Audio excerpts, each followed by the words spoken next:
Voilà. Donc, une vidéo sur un sujet donc, de préparation au concours général de philosophie. Le sujet qui est tombé, donc, c'était à la session 2023, sauver les apparences. Donc, déjà, première remarque, avant de commencer l'introduction, c'est que les sujets du concours général sont des sujets de type agrégation de philosophie. Donc on n'a pas affaire à une question qui est posée plus classiquement, comme on peut le voir donc, en, fait, en classe de terminale. On a une expression qui est donnée comme ça, où ça peut être un seul terme, ou ça peut être un couple de termes qu'il va falloir faire jouer ensemble. Donc on n'est pas par exemple sur un intitulé faut-il sauver les apparences, doit-on sauver les apparences, ce qui rend la chose en apparence un peu plus facile, mais bon, voilà, finalement qui va peut-être un peu plus orienter la question. Là on a ce sujet-là, sauver les apparences, et on doit essayer de se débrouiller avec ça. Alors comment on fait avec un sujet comme ça? Il faut essayer de travailler sur le sens des termes et sur les horizons de sens du sujet. Première chose. La deuxième chose qui aide aussi, ça peut être sa culture générale, qui peut quand même donner des indications, des orientations. Ça, c'est dans l'idéal.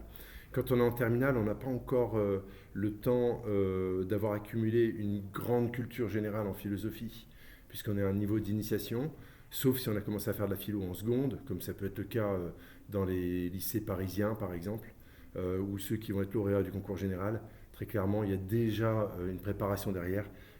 C'est assez difficile en 3-4 mois de philo, donc d'avoir donc, toute une assise. Difficile, mais pas impossible.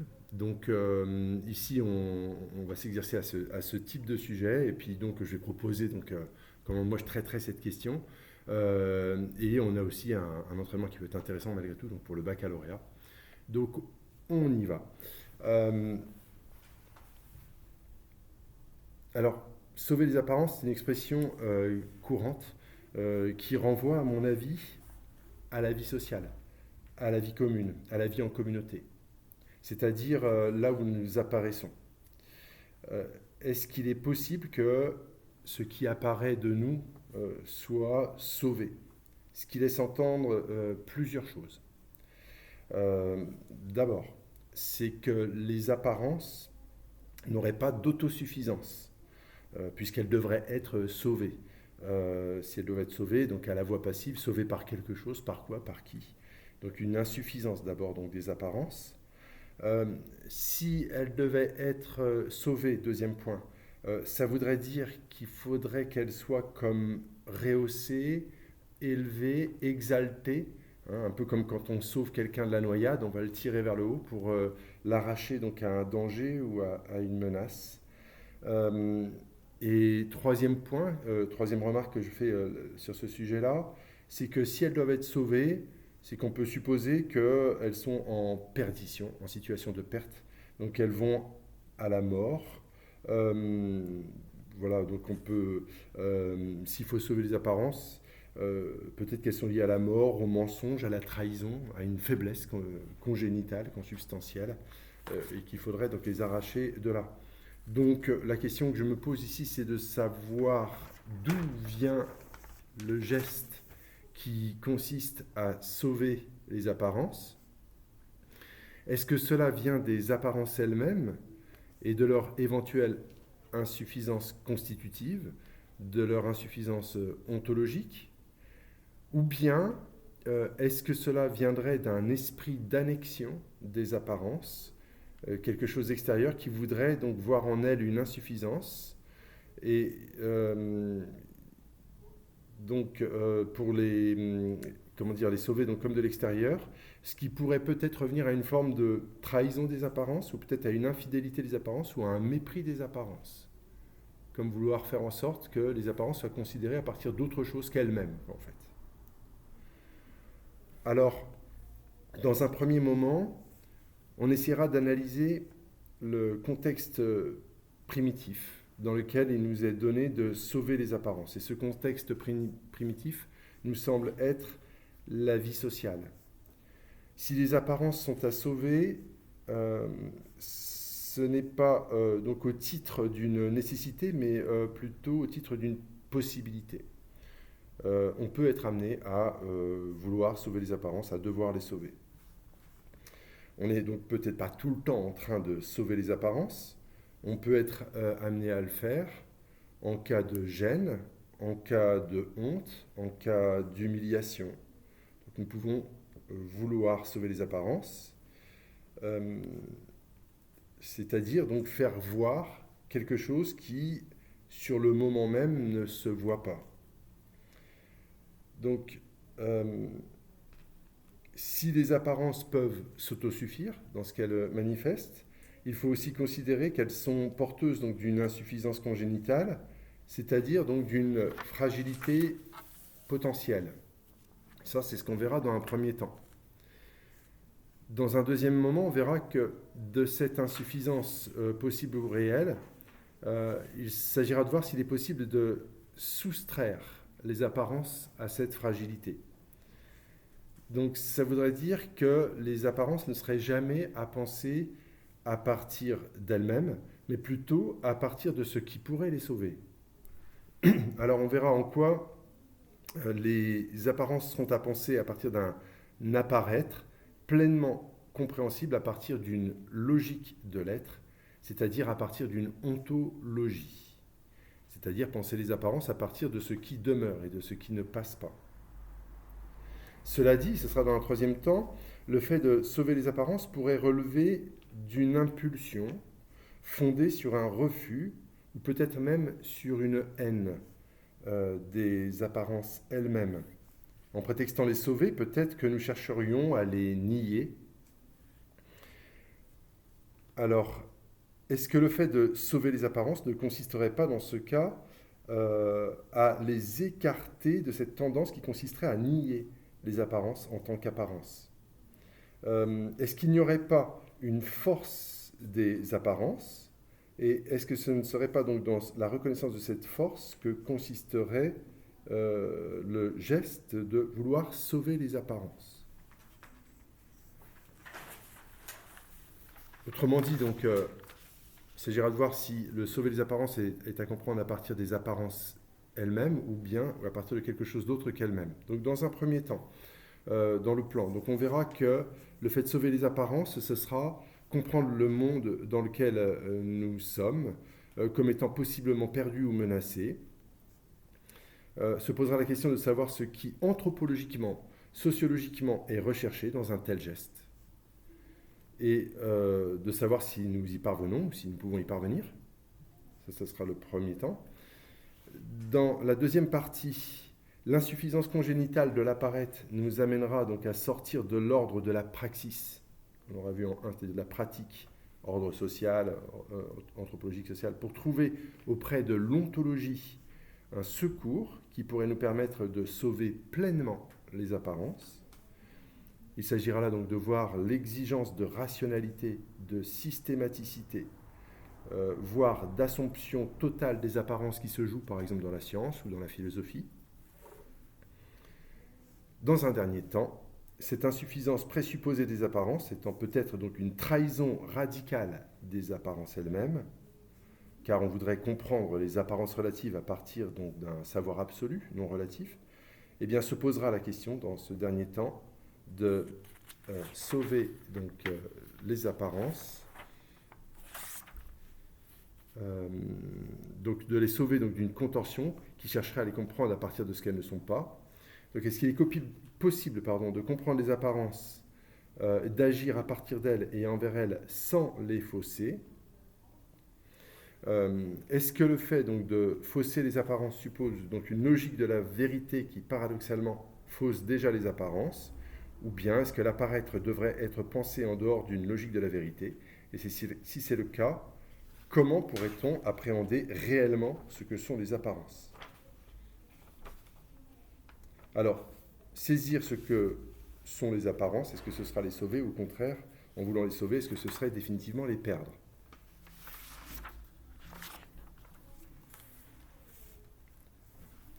Voilà, donc dans un premier moment ici, on se dit que s'il fallait sauver les apparences, c'est qu'en elles, il y aurait peut-être quelque chose à perdre. Qu'est-ce que nous risquons de perdre à partir des apparences? Déjà, la question se pose ici sur un terrain que nous qualifierions d'anthropologique, puisque en soi, les apparences n'existent pas. En fait. Les apparences n'existent que pour celui pour qui quelque chose apparaît. Les apparences en tant que telles ne sont qu'une pure évanescence, un pur apparaître-disparaître, et paradoxalement, un peu comme un éternel maintenant fuyant, si on veut.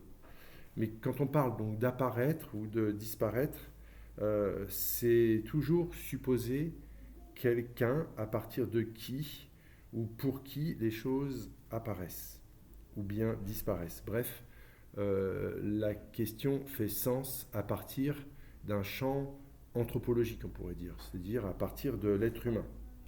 On peut ici faire référence à la pensée de Berkeley, à l'idéalisme de Berkeley, un auteur anglais donc du début du XVIIIe siècle, qui écrit donc les principes de la connaissance humaine. Pour Berkeley, être, c'est percevoir ou être perçu. Et c'est est percipere, percipi, enfin voilà, donc c'est percevoir ou être perçu. Ça veut dire que les choses ne sont, pour Berkeley, qu'à partir du moment où elles sont perçues. Et la résolution du problème de l'existence des choses en soi, chez Berkeley, le problème trouve sa résolution dans la personne divine, en Dieu. C'est-à-dire qu'il y a toujours un regard qui perçoit. Donc tout est toujours par rapport à un esprit qui perçoit. Donc c'est une pensée, celle de Berkeley, que l'on qualifie donc d'idéalisme. Je m'appuie sur cette pensée pour dire que, au final, donc sur cette question de l'apparition ou de la disparition, ne fait sens qu'à partir donc d'un être qui perçoit. Donc la question ne fait sens que pour nous, qui voyons apparaître ou disparaître les choses. Les apparences donc n'ont de sens que pour celui qui perçoit. Et si elles sont à sauver, ce serait par rapport à ceux qui perçoivent.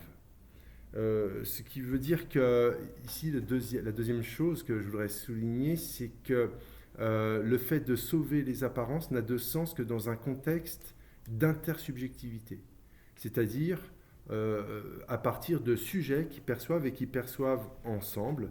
Si je devais sauver les apparences, ce serait pour les sauver aux yeux des autres qui perçoivent comme moi, en fait. Je pense ici à l'exemple dont parle Sartre dans L'être et le néant, dans la troisième partie de L'être et le néant, au chapitre 1, dans le premier paragraphe, où il prend l'exemple de la honte.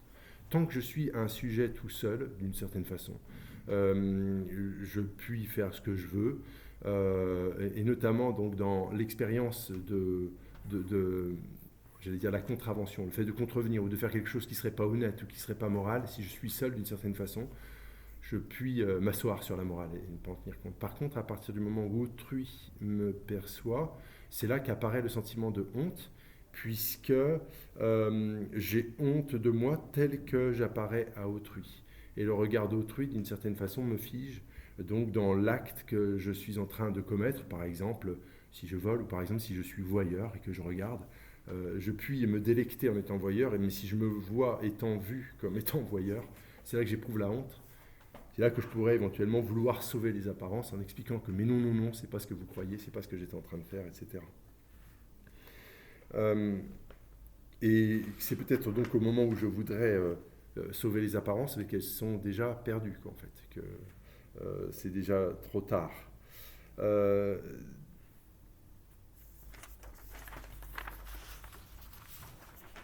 Donc, de ce fait, le fait de vouloir sauver les apparences pourrait nous amener à vouloir nous prémunir des apparences, puisque finalement, si je veux les sauver au moment où c'est déjà trop tard, où c'est déjà fait, je puis finalement vouloir les sauver en me prémunissant de cette faiblesse des apparences, de cette fragilité ou de cette faillibilité. Donc, le fait de sauver les apparences est cette attitude humaine, cette attitude de l'homme, de l'être humain, à l'épreuve de ses pairs, qui va devoir éventuellement se renforcer pour pouvoir maîtriser ou pour pouvoir décider de ce qui de lui va paraître et qui éventuellement pourrait lui échapper, puisque du fait de cette faillibilité donc des apparences. Donc déjà apparaît ici cette dualité entre l'apparaître, les apparences et l'être, puisque si je veux essayer de lutter contre cette fragilité des apparences, il faut que je puisse avoir un contrôle sur ce que les apparences laissent être, enfin, ou ce qu'elles laissent croire de ce que je suis ou de ce qui serait, quoi, en fait. Donc sauver les apparences, c'est quelque chose qui va nous amener à vouloir tenir ce qui apparaît sous notre contrôle. Celui qui veut sauver les apparences, qui veut les contrôler, va chercher à les sauvegarder, en fait, en vue d'un pouvoir. Celui qui perd la face, par exemple, perd ce pouvoir. Et donc, il pourrait être sociologiquement mort ou éteint aux yeux de ses semblables. Et c'est cette mort qui nous effraie d'une certaine façon. Donc c'est peut-être comme vouloir nous sauvegarder, nous préserver donc dans l'être pour éviter d'une certaine façon donc de perdre la face. De ce fait, sauver les apparences va nous amener à développer ce que j'appellerais l'esprit de duplicité, l'esprit même d'hypocrisie. C'est-à-dire qu'il va y avoir cette dualité entre ce qui de moi apparaît ou ce qui de la situation apparaît et puis donc ce contrôle sur ce qui est quitte à essayer donc de jouer donc avec les apparences pour essayer donc de contrôler ce qui est et on pourrait dire que paradoxalement ce contrôle des apparences n'est pas forcément donc un vice si on écarte donc l'évaluation morale de la chose, mais plutôt une vertu au sens machiavélien du terme, c'est-à-dire une force. Machiavel, dans Le Prince, j'ai oublié de le mettre dans ma liste derrière, dans Le Prince du chapitre 18 à 22, explique comment doit se comporter le prince pour accéder au pouvoir et pour se maintenir au pouvoir. Il doit être manipulateur, il doit être simulateur et dissimulateur. Autrement dit, il doit avoir le contrôle de ce qui apparaît. Il doit être rusé comme un renard, donc être hypocrite. Hypokrinein, ça veut dire, en grec étymologiquement, krinein, c'est le jugement, hypo, c'est par en dessous. Donc il doit avoir une intention derrière, comme une porte de derrière. Vous savez, les gens qui se présentent parfois donc en étant franchement honnêtes ou sincères, c'est-à-dire sincères, ils vont se présenter comme n'ayant pas de porte de derrière, en disant je te dis franchement les choses, sans duplicité. Sauver les apparences, à l'inverse, c'est toujours avoir cet échappatoire ou cette porte de sortie. L'enjeu étant finalement la question donc, du pouvoir, de la maîtrise. Et donc rusé comme le renard, disais-je donc pour le politique, et fort comme le lion, puisqu'il doit inspirer la crainte, sans inspirer non plus la terreur, sans quoi il pourrait se faire destituer par son peuple, par exemple. Mais donc il doit inspirer une forme de confiance. Donc c'est pas quelqu'un qui doit avoir la foi. Le critère n'est pas du tout anodin. Donc au XVIe siècle, en 1510, quand Machiavel écrit Le Prince, la société, les souverains doivent paraître pieux, donc croyants, etc. Donc c'est pas quelqu'un qui doit nécessairement avoir la foi, mais qui doit laisser paraître qu'il l'a. C'est pas quelqu'un qui doit être fidèle, par exemple avec son épouse, mais qui doit paraître l'être. Donc il doit montrer cette façade, en fait, hein, vous voyez. Et ça tient encore aujourd'hui, d'une certaine façon. L'apparence princière est importante, si vous voulez. Hein. Donc ça va être plus rassurant de voir donc un souverain s'il est marié, si possible avec une femme. Enfin, vous voyez, donc il y a tout un tas de choses donc, qui apparaissent et qui jouent finalement, et qui sont en lien avec des enjeux de pouvoir. Donc ici, il y a une question de sauvegarde et de se prémunir contre cette fragilité des apparences. Donc, celui qui veut sauver les apparences, et ce qui peut être le cas finalement donc, de chacun d'entre nous, ne vit-il pas constamment sous une menace, c'est ma transition en fait, qui fait de lui donc un être qui sera ou qui peut être tôt ou tard perdu, ou qui à n'importe quel moment peut perdre la face, à un moment ou un autre. C'est quelque chose qu'on n'aime pas trop, ça, hein. Donc de perdre la face, donc, on voit donc dans un collectif ou dans un groupe. C'est qu'il y a des fragilités et nos fragilités qui peuvent toujours ici nous rattraper, qui peuvent aussi nous trahir. On n'aime pas être vu à un moment, si on était éploré par exemple, c'est pas cette image qu'on veut montrer de nous-mêmes en fait par exemple. Euh, donc est-ce que le fait de sauver les apparences ne les laisse pas comme étant constitutivement déjà perdus, déjà trop fragiles, à moins qu'un salut des apparences ne soit possible dans un arrachement de celle-ci à toute forme de fragilité. C'est ce que nous allons voir dans une deuxième partie.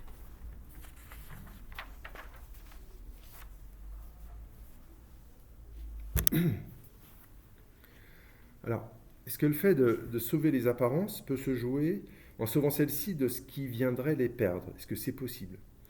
Ce qui ontologiquement menace les apparences, c'est soit leur radicale disparition, soit une insuffisance congénitale. J'emploie le terme congénital, c'est-à-dire que dès le Genesis, c'est leur naissance c'est leur nature, donc dès qu'elles apparaissent, dès qu'elles sont, une insuffisance qui fait qu'elles pourraient laisser entrevoir ou qu'elles pourraient laisser croire ce qu'elles ne sont pas. Donc, les apparences semblent marquées par la corruptibilité et par l'insuffisance. Sauver les apparences, alors ce serait essayer d'échapper à la radicale disparition de ce qui apparaît. Est-ce qu'il est possible d'échapper à la possibilité de la disparition?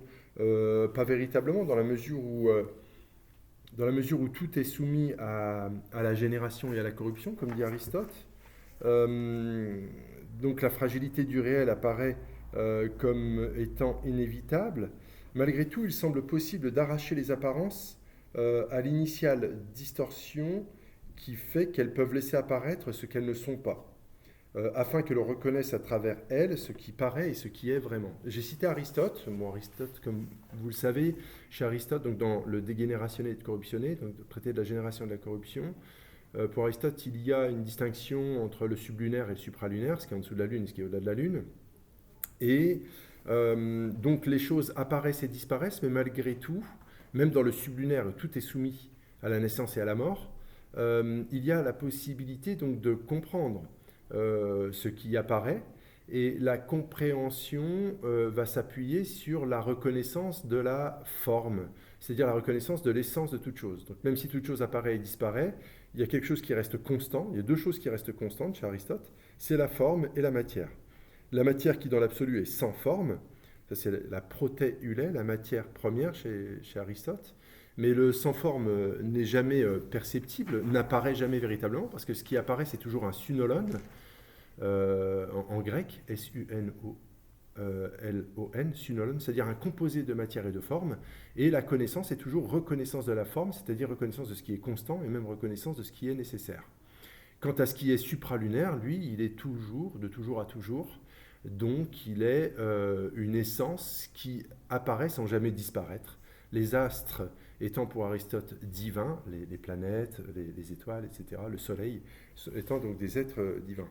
Ici, donc, notre idée, c'est de dire qu'il est possible de sauver les apparences à partir de la connaissance.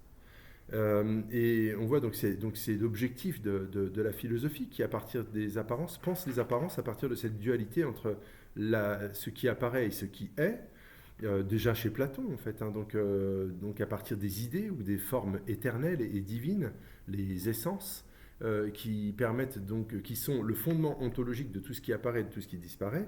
Et donc c'est sur Aristote que je venais de m'appuyer pour dire que là aussi chez Aristote, même s'il y a une contestation de la pensée platonicienne et des idées séparées chez Aristote, on retrouve aussi chez Aristote l'idée du fait que connaître, c'est connaître la forme qui transparaît, qui demeure en fait, chose que l'on retrouve dans la philosophie et qu'on retrouve aussi jusque dans la science, et dans la science moderne, qui va consister à justement essayer d'éviter de tomber dans le piège des apparences ou des erreurs. C'est ce que, par exemple, dit Bacon dans le Novum Organum, qui est un titre qui veut dire le nouvel organe, c'est-à-dire, organon en grec c'est outil. Le nouvel outil organon, ça fait référence ici à la logique d'Aristote. Aristote a écrit un organon, un outil, c'est-à-dire c'est l'outil pour penser, c'est-à-dire la logique. Donc organon ici a le synonyme de logique. Et le Novum Organum, ça veut dire la nouvelle logique.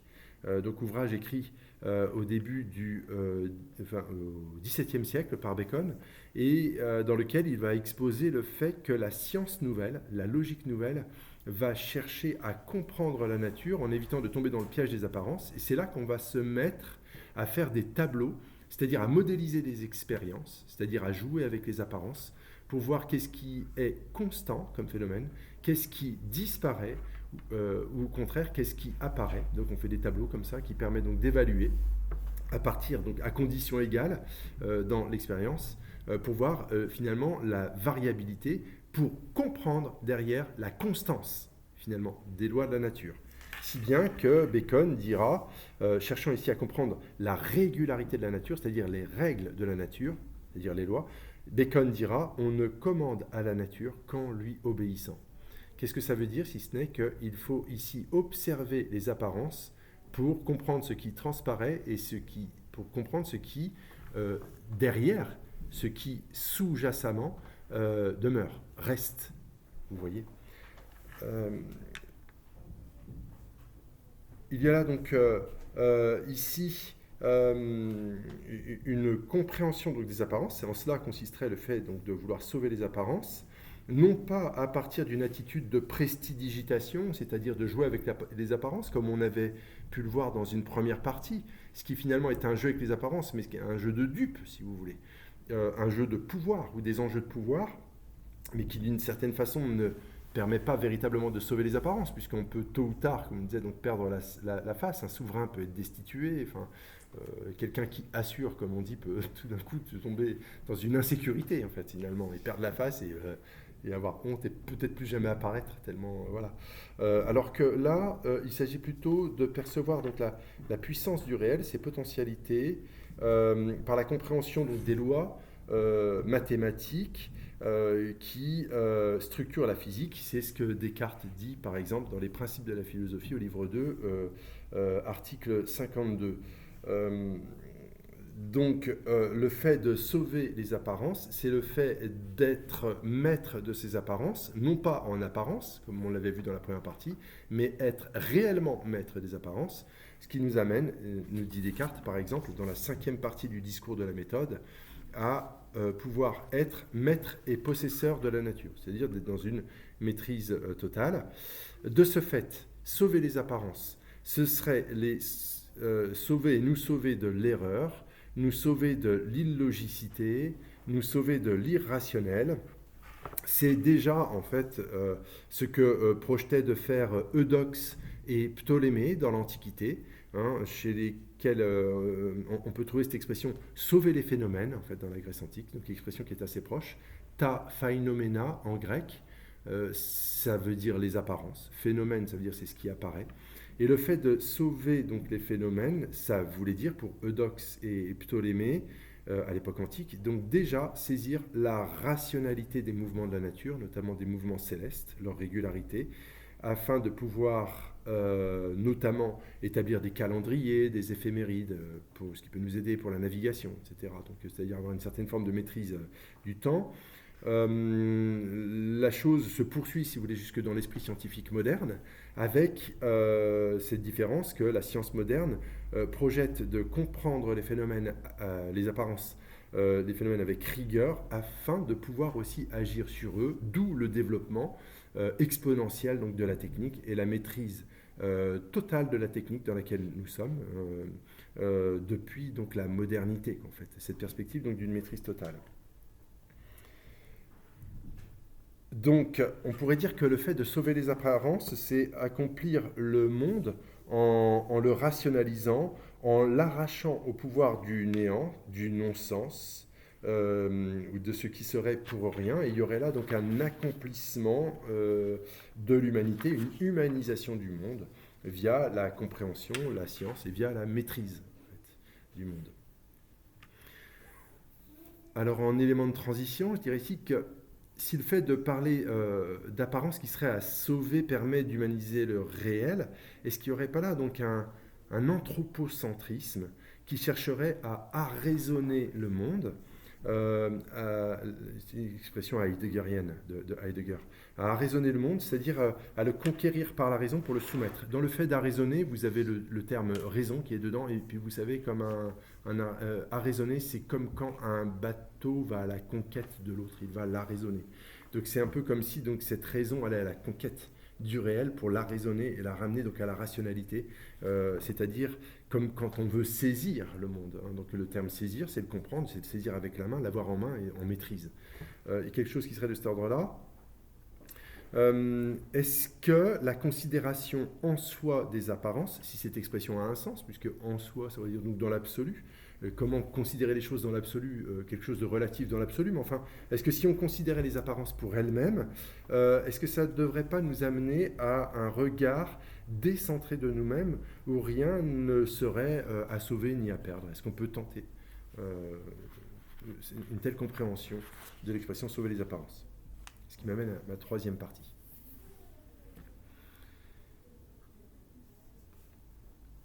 Alors le fait de sauver les apparences, comme on l'a déjà dit, nous expose à un risque de perte. Et ce qu'on appelle apparence suppose un regard subjectif, puisqu'on a déjà remarqué qu'il n'y a d'apparence que pour celui à qui les choses apparaissent. Est-ce qu'un regard sur les apparences en soi est quelque chose d'envisageable ? Et est-ce que cela devrait être pensé comme quelque chose qui devrait être sauvé ou pas? Alors, les apparences, donc, comme on l'a vu, sont un terme qui est nécessairement relatif. Donc, quand on parle d'apparence, on parle toujours nécessairement du monde tel qu'il est pour nous. L'être ici ne pouvant être dissocié de ce qui est pour nous. Ainsi, quand on parle d'apparence, il nous semble qu'il faille poser les choses nécessairement dans une dimension perspectiviste. Les apparences, ce sont des perspectives. Ce qui apparaît pour moi n'est pas la même chose que ce qui apparaît pour vous, là, même là, maintenant, en fait. Donc autant de personnes différentes, autant d'apparences différentes, de perceptions des apparences différentes. Donc dire des apparences qu'elles doivent être sauvées, c'est risquer de penser les apparences à partir de ce qu'elles ne sont pas, c'est-à-dire à partir de la postulation d'un être, de l'hypostase d'un être qui serait en dehors de ces apparences et à partir duquel on voudrait soumettre ces apparences.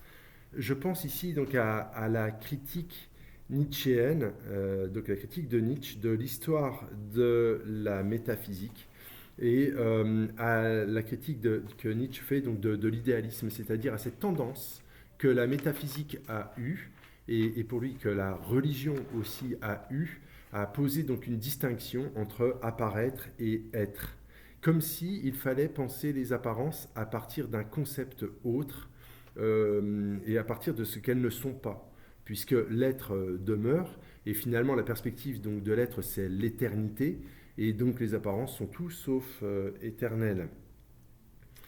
De ce fait, l'homme a tendance à comprendre les apparences à partir de la croyance, et à partir de la croyance, ce que Nietzsche appelle un arrière-monde, un monde éternel, qui est une fuite de ce monde.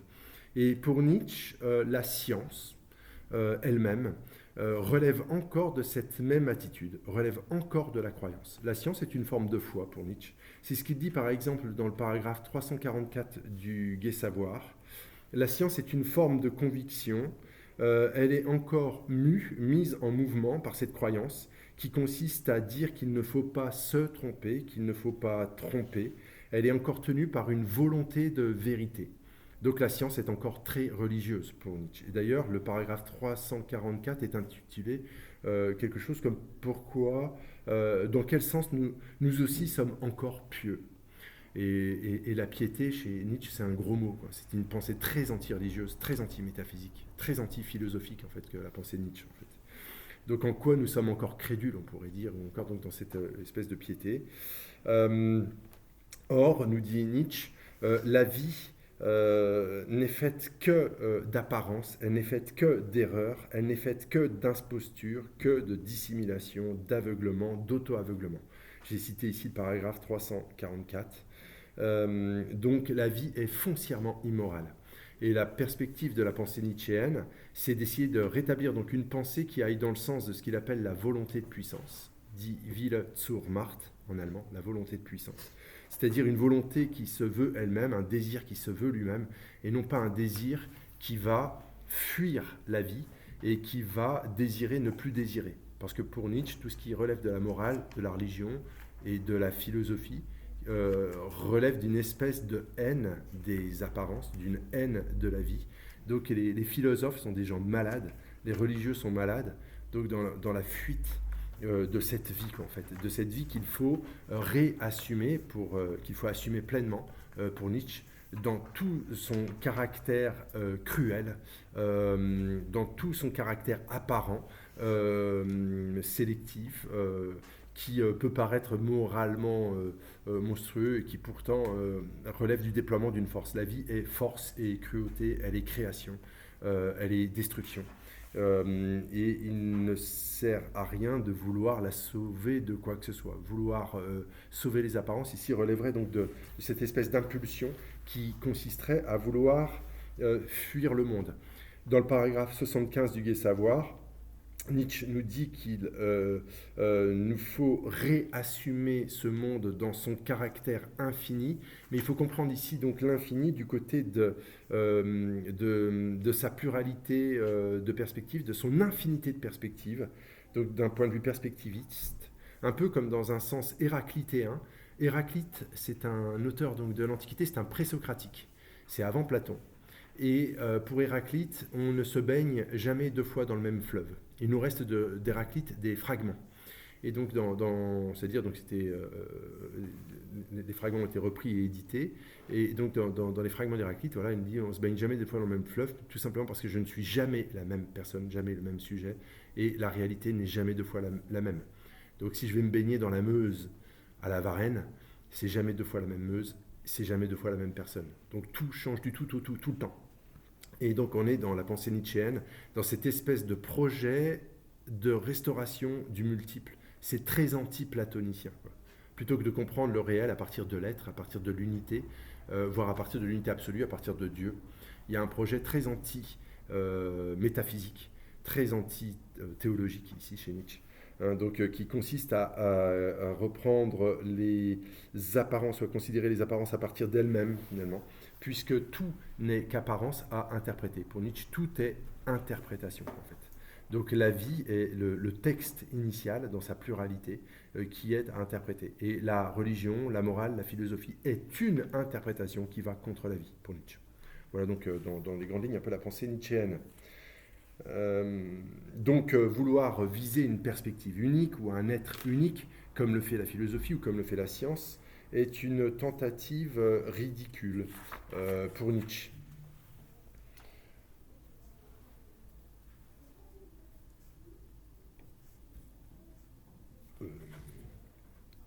Alors, donc plutôt que de voir dans les apparences donc, comme une apparition disparaissante, qui recevrait son être d'ailleurs, donc comme chez Platon par exemple, sur la base donc, d'un substrat, un sujet qui perçoit. On trouve ça aussi chez Descartes, le cogito, le sujet qui perçoit, qui reçoit donc la multiplicité. Eh bien, on va essayer de voir et de se poser la question de savoir si on peut assumer les apparences. Se pose un problème toutefois, donc à partir de ce que nous venons de dire de Nietzsche. Est-ce que, si on veut assumer les apparences pour elles-mêmes, est-ce qu'il va falloir s'éloigner de toute logique de la vérité, comme nous le dit Nietzsche?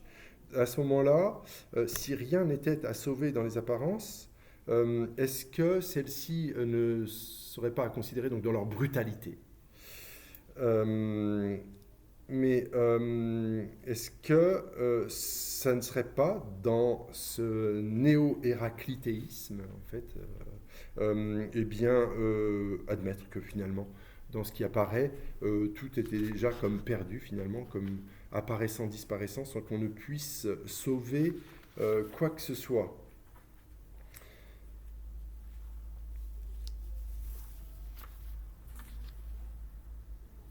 Euh, Ce qui va m'intéresser ici, c'est d'essayer de voir comment on pourrait penser ces apparences et ce que ça pourrait vouloir dire donc que de sauver les apparences à partir d'elles-mêmes. Et ici, c'est sur Husserl que je voudrais m'appuyer, notamment dans les recherches logiques. Texte de 1900-1901. Husserl dit tout le temps qu'il faut, enfin c'est son leitmotiv si vous voulez, et qu'on retrouve d'abord, donc qui exprime dans les recherches logiques, qu'il faut revenir aux choses mêmes. Zurück zu den Sachen selbst. Revenir donc aux choses mêmes. Et ce retour aux choses mêmes, pour Husserl, ça va être sortir de la pensée dualiste qui marque l'histoire de la philosophie et qui pose un peu cette distinction un peu comme entre l'apparaître et l'être, et qu'on retrouve encore donc chez Descartes, qui pose ici un substrat, le cogito, ce cogito ou cette conscience qui perçoit, que Husserl reprend, puisqu'il écrit un livre qui s'appelle Les Méditations cartésiennes, est toujours à penser comme conscience de quelque chose. Donc il faut pour Husserl repenser donc les apparences, repenser les phénomènes en prenant en compte le fait que la conscience n'est pas quelque chose qui est face à une réalité qui serait à part, une réalité objective, elle est conscience de quelque chose. Ce que Husserl appelle les phénomènes, donc les apparences ou les phénomènes, c'est toujours la liaison dans une noèse. Alors la noèse, noésis, ça veut dire une pensée. Donc c'est toujours la liaison donc d'une conscience qui perçoit et de quelque chose qui est perçu. Donc l'unité du phénomène, c'est cette unité que Husserl dit donc noétique entre le percevant et le perçu, qui ne peut jamais être séparé. Donc à partir de là, c'est le commencement, si vous voulez, Husserl de ce qu'il appelle la phénoménologie, c'est-à-dire l'étude donc, des phénomènes. Cette étude phénoménologique donc, voit toujours ensemble, si vous voulez, c'est toujours donc, la compréhension donc, de l'essence des phénomènes entre le percevant et le perçu, en fait. Donc c'est percevoir quelque chose donc, de la vérité des phénomènes à partir de cette unité, non pas en cherchant quelque chose en dehors des phénomènes, mais à partir de là. Donc de ce fait, les apparences, si on cherche à les comprendre, les prendre avec nous, ce n'est pas les amener vers autre chose en dehors d'elles-mêmes, elles sont plutôt à comprendre comme une source intarissable d'émergence du sens. Elles sont donc s'agit-il ici donc de les sauver? Eh bien, on pourrait se permettre de dire que les apparences sont ce qui toujours se sauve, c'est-à-dire un peu comme quelque chose qui, dans le fait de se sauver, qui est comme en fuite, mais non pas donc dans une espèce de fuite comprise comme une perte irréversible, mais un peu plutôt comme une source qui constamment jaillit, et à partir de quoi il nous est donné constamment de comprendre le réel. Donc elles sont comme une source intarissable finalement de compréhension, d'interprétation. Voilà un peu ce que seraient les apparences comme une source infinie qui serait toujours à interpréter. C'est par exemple ce que fait l'artiste, qui constamment questionne les apparences, d'une certaine façon, non pas comme quelque chose d'extérieur ou comme devant percevoir, un peu comme fait le scientifique qui cherchera à comprendre la loi sous-jacente, mais finalement comme une source intarissable d'inspiration. Dans L'œil et l'esprit, Merleau-Ponty, qui est aussi donc dans cette tradition phénoménologique, dit que c'est en donnant son corps au monde que l'artiste transforme le monde en peinture. Comme s'il y avait donc cette espèce de mariage, donc subjectivo-objectif en fait. Si par là on n'entend pas un sujet séparé donc d'un objet, mais qui finalement va questionner, travailler les apparences, et qui va donner, donc mariage fécond, qui va donner naissance à l'œuvre, une peinture, une œuvre musicale, etc. Donc c'est bien ce qui est en jeu donc, dans l'art. Est-ce que l'artiste sauve les apparences? En tout cas, il cherchera donc à les interpréter, non pas donc en imposant une interprétation unique, puisque vous savez aussi que l'œuvre d'art est le fait d'une interprétation, mais qui est aussi livrée à votre interprétation. Ça veut dire qu'elle est liée aussi à cette union entre vous et les apparences, d'une certaine façon, pour interroger donc de façon intarissable encore votre perception du monde, en fait. Donc il y a là, ici, dans le sauver les apparences de la part de l'artiste, donc dans la production de l'œuvre d'art, non pas quelque chose qui serait comme une menace ou comme une perte, mais au contraire, comme quelque chose donc, de salutaire qui, d'une certaine façon, leur donne sens puissamment. Mais à partir de cette puissance initiale qui fait qu'elles sont comme une ressource intarissable, illimitée et sans préfiguration du sens.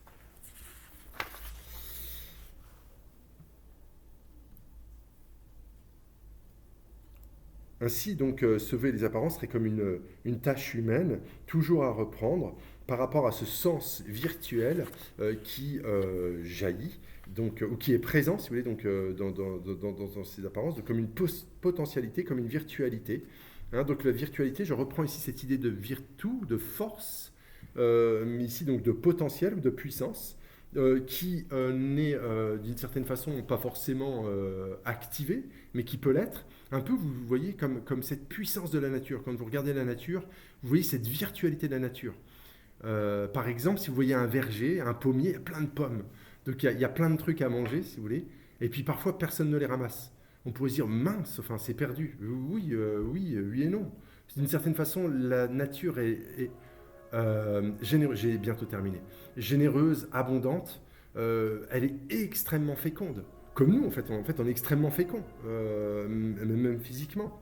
Mais si ça ne donne pas naissance, c'est pas grave, c'est pas perdu. C'est plutôt comme une source intarissable. Voilà un peu donc comment nous pensons cette virtualité donc, des apparences.